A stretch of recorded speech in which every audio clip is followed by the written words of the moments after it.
Hello, Princess on the Pillow here. I am here to do a review slash recap on Ready to Love, Season 6, Episode 2, with my opinion. It's titled First Kiss. We start out with everyone at brunch. Dominica is going around asking all the men why they put her in the bottom. So Tommy comes in and he tells them that Luna tested positive for COVID and she's going to sit the week out. LJ said in his confessional that he is going to text her later to make sure she's okay. Tommy told them that one of the ladies is going home today and no more second chances. You know what I think? I think he messed up last episode when he was supposed to send one of the ladies home and he didn't send them home. So I think that's why he's sending them home at the beginning of this episode, because I think he messed up. So we see Charisse talking to guy after guy after guy after guy. She's trying to make sure she does not go home. And then we see all the other ladies talking to the guys as well, because nobody want to go home. So then we see Justice. He has a little tiff with one of the ladies. I don't know who she was because they didn't put her name at the bottom, and it's just so many people. I can't remember them all by their faces. So yeah, he was having a tiff with one of the ladies. And while Dominique is sitting beside him and she's wiping his face with her whole arm. She's just wiping his face with her whole arm. Is he that hot? Like, damn, Dominique.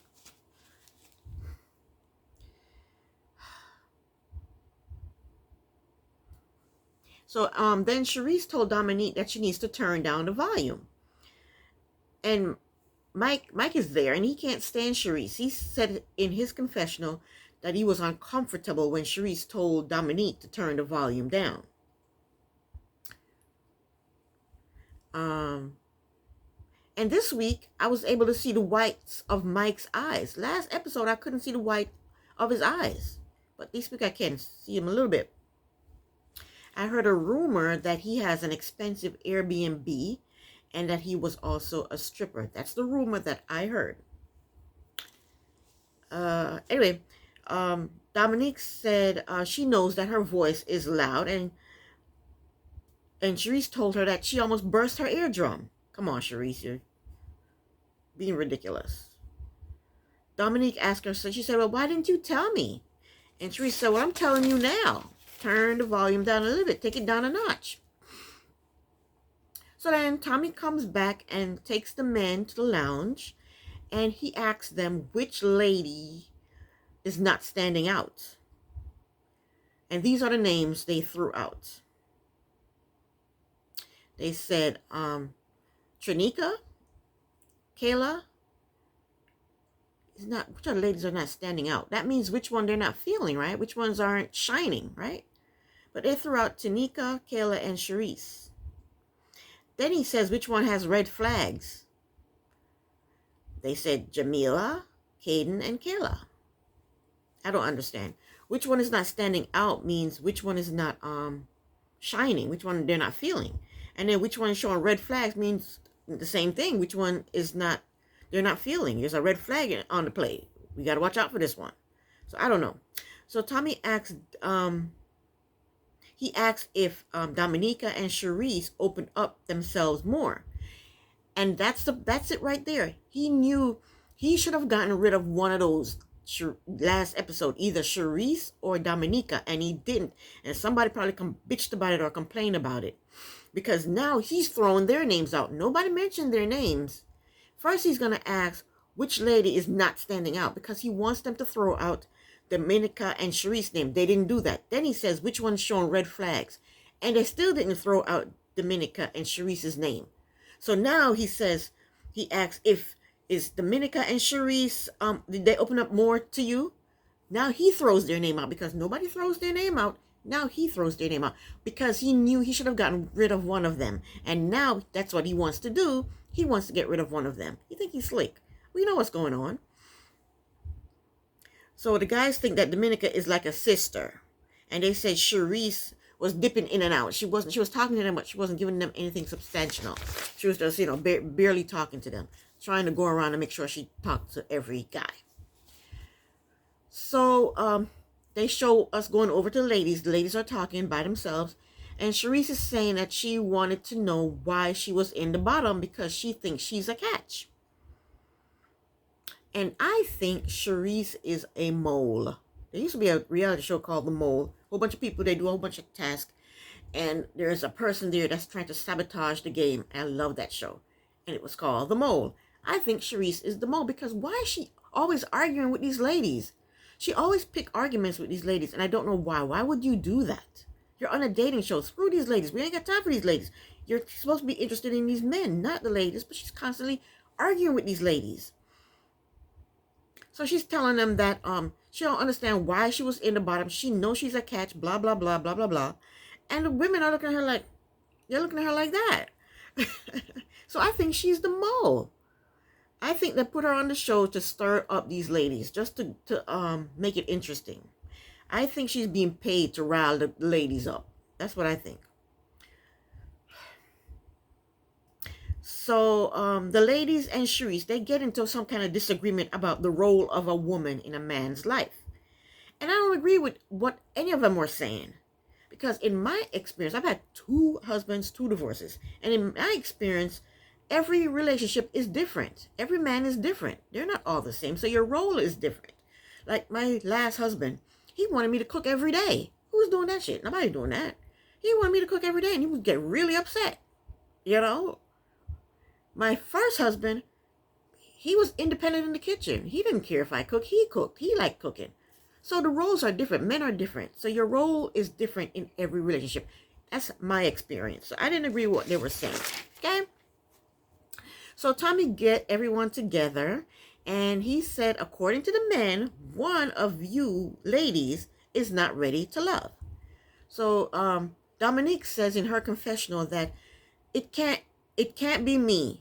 She says somebody else needs to she says someone else's turn to be at the bottom. But that's not how it works, Dominique. You don't take turns being at the bottom. The men decide who's at the bottom and who's not. But this time the men didn't decide. Tommy decided because he knew he should have gotten rid of one of y'all and he didn't. But Tommy calls out Dominica and Charisse because he didn't get rid of one last week. That's who he needs to call out. That's who he needs to get rid of one of them.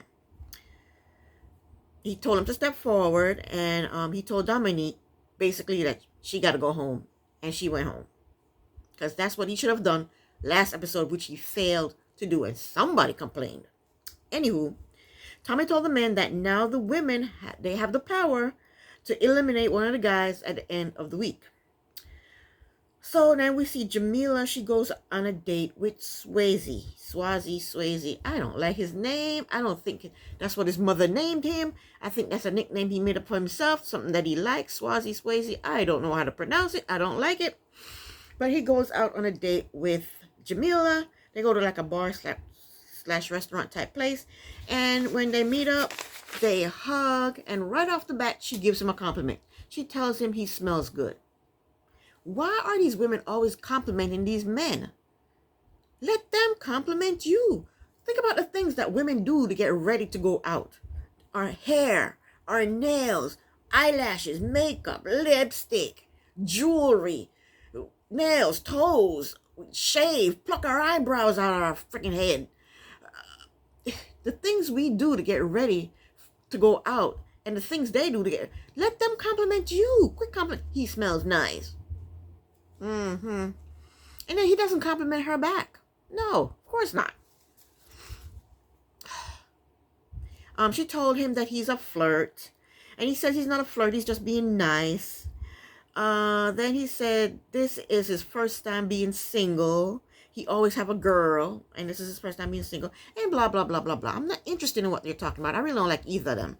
I don't like, what's her name, Jamila, and I definitely don't like the Swayze guy. I don't like him. So next, Samson goes on a date with Shakira. And Shakira is wearing a fake flower in her hair. Why? Why are you wearing a fake flower in your hair? Anywho, Samson is a life coach. What is a life coach?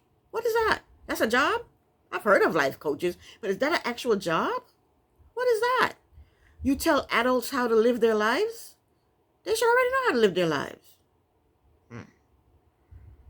Anyway, he brought her a gift, and I thought that was very nice. He brought her an aloe plant, and I thought that the thought of a gift was nice, and the actual gift was nice.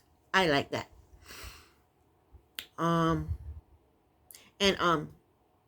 She liked it too. She liked the plant, but she needs to pump her brakes. She told him that he makes her melt. This is your first date with this guy, and you're telling him he makes you melt? You just met him, 2 days ago, and he makes you melt? Why are you saying that? Even if it's the truth, why are you saying it? I'll tell you.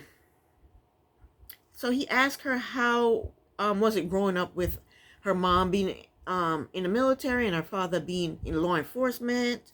And then they talked about her son. And then they stare into each other's eyes, smiling at each other. And that was basically the date. I'm sure the date was longer, but that's what they showed. Next, we see Devin. He goes to visit Cherise. Well, he didn't actually go to visit her. She invited a whole bunch of people to her house for Taco Tuesday. But Devin was the first person to show up. And he came empty-handed. He could have bought a cake. He could have bought a bottle of wine. None of these things cost more than $10. He could have bought her some flowers. He came empty-handed. And then he said, do you need help? And she goes, sure. But then he said, I can't help you with anything. I guess because he doesn't know how to cook. He doesn't know how to do anything. He doesn't know how to put crackers on a plate. Maybe he don't even know how to cut up some cheese. He doesn't know how to do anything. He asked her if she wanted help. She said yes. And then he said, well, I don't really know how to do anything. Then he uses the bathroom and didn't put the seat down. He's just betting 1,000. So then Brandy comes over. And then a whole bunch of other people. And if their names aren't there, I don't know who they are. Because there's a lot of people and I can't tell who is who by their faces. I'm still trying to get to know them by their faces. So Randall, for some reason, is having a problem with them calling him King Randall. And if you're having a problem with them calling you something other than your name, Randall, then you need to tell them that.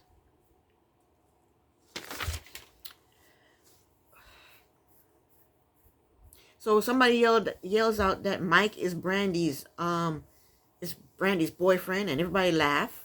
And Brandy agrees that that's my man. And Trinika is there with so is LJ. And he makes her a drink, and then she's happy because he remembered the drink that she liked, and he made it perfectly for her. And then some lady, I don't know her name, maybe it was I can't remember her name, but she was grilling Devin.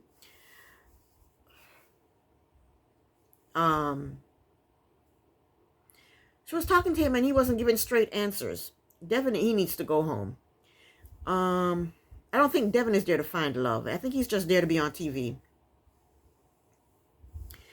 Devin told her that he cheated on his last relationship, and then she asked him what did he do to change that, and he said he meditate, and she wasn't having it. He was just blowing smoke. So then Randall and Brandy are talking, and he asked her what is she looking for. She said she wants someone who is strong-minded and someone who wants children. And he asked her about her last relationship.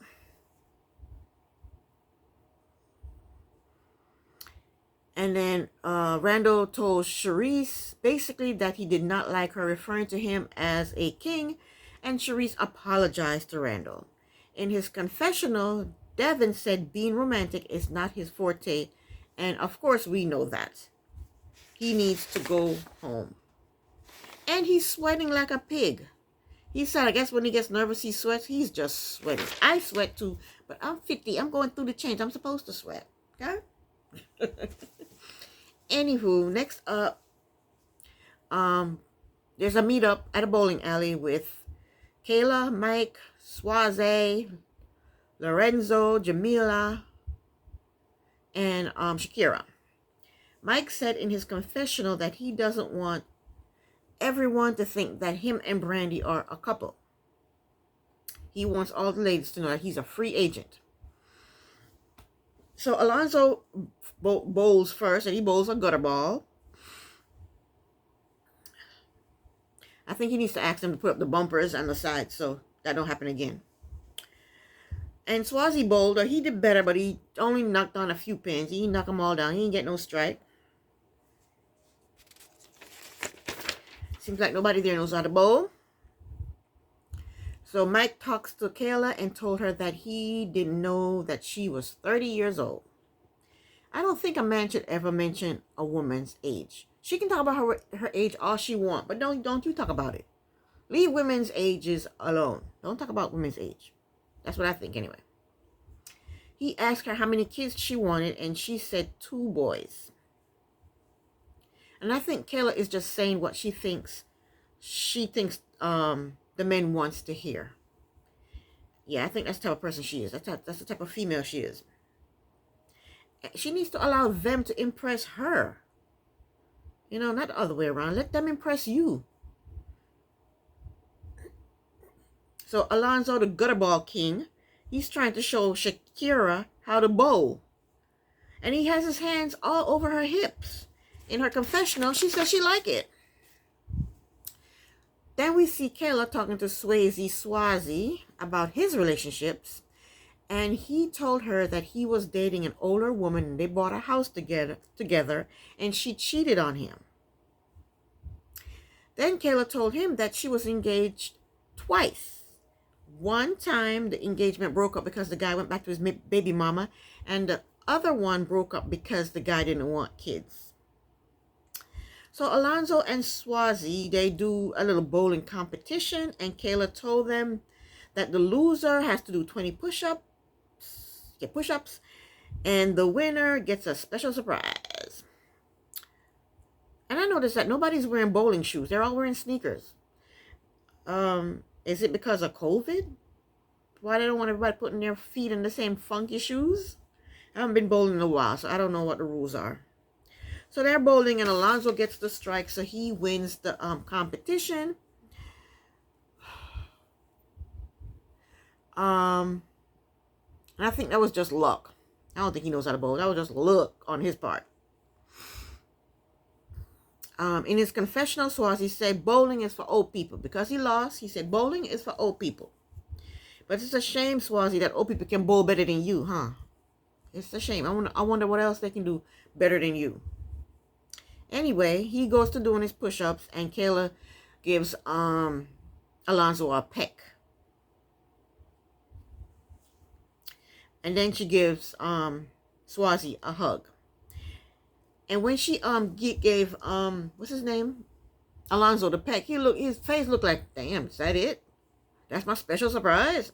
Because that's what I was thinking. That's a special surprise? A little peck? You peck your relatives. You don't peck a man. You peck. That's how you reach your relatives. Give them a little peck. Anywho, next up, the ladies meet up with Tommy, and Tommy asks who's been kissing, and she tells them that she gave Alonzo a peck. No big whoop. So Tommy asks Jamila, who is her connections? Who are her connections? She said Randall and Swayze.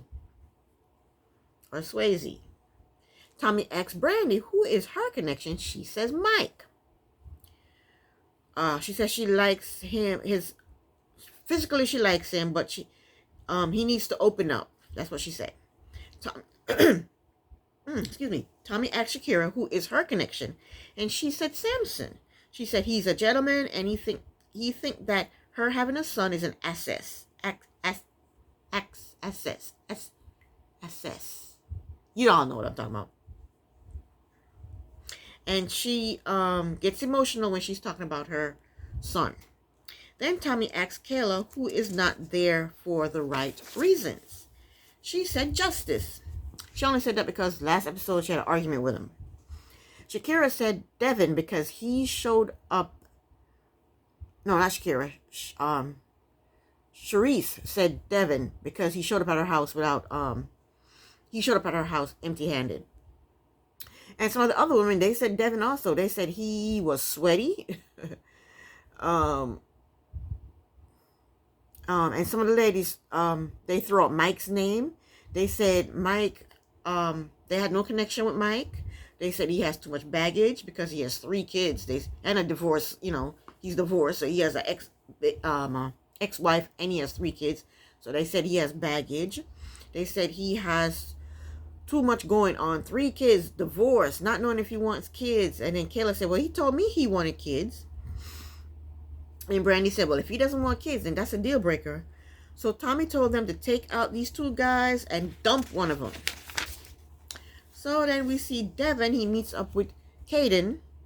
And Devin, he did give her a compliment. And he brushes off what he does for a living. She asked him what he does for a living. He kind of brushes it off. He says, I have a grown man's job. Whatever that means. She asked him how many people he gave his number to. And he said 4.